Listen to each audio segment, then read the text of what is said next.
Greetings, I'm Brother Jeff with the Order of Lutheran Franciscans. We're bringing this video series on nonviolence during the church season of Advent, and today we're looking at our Franciscan vow of poverty and the commitment to living simply. Poverty, simplicity, they're perhaps the things Francis and Clare of Assisi and the Franciscan movement are most known for.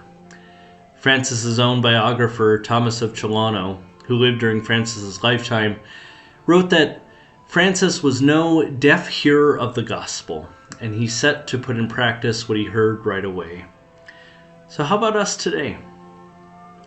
Well, our rule in the OLF speaks to how we understand poverty, and it's twofold. It's, on the one hand, a call away from something, and it's a call to something. It's a call away from attachment to material goods and possessions, and it's a call to living simply and journeying with those experiencing poverty and marginalization right here, right now. So it starts with a call away from something, a detachment. This is God's call to us, and it's actually a call away from self-violence. For all of us, not just us Franciscans. It's a call away from self-violence because we do violence to ourselves by holding on too tightly to our possessions, to placing our trust in the wrong place. Instead, gospel poverty calls us to place our trust in God alone, that God alone is enough, always, and that we don't need to fiercely protect what God has entrusted to us. So you could say, a simple life is a nonviolent life. And that simplicity of life inevitably, invariably affects our relationship with our neighbor, especially the poor and the marginalized. You see, this is a call to solidarity with them. That's why Francis adopted a rough, dirty tunic, because he wanted to be identified with the poor and the marginalized.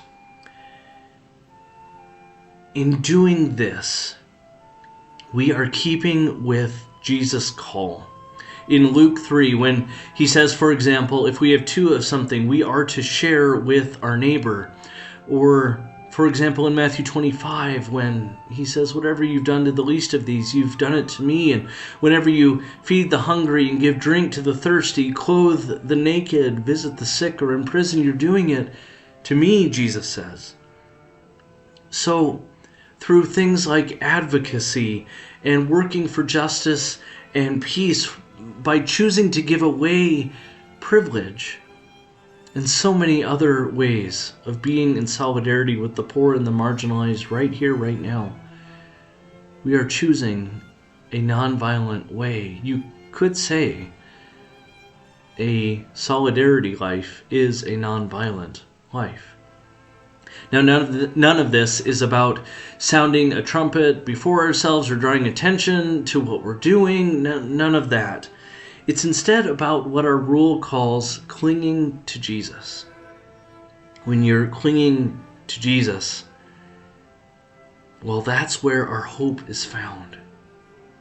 We can't do it of our own effort.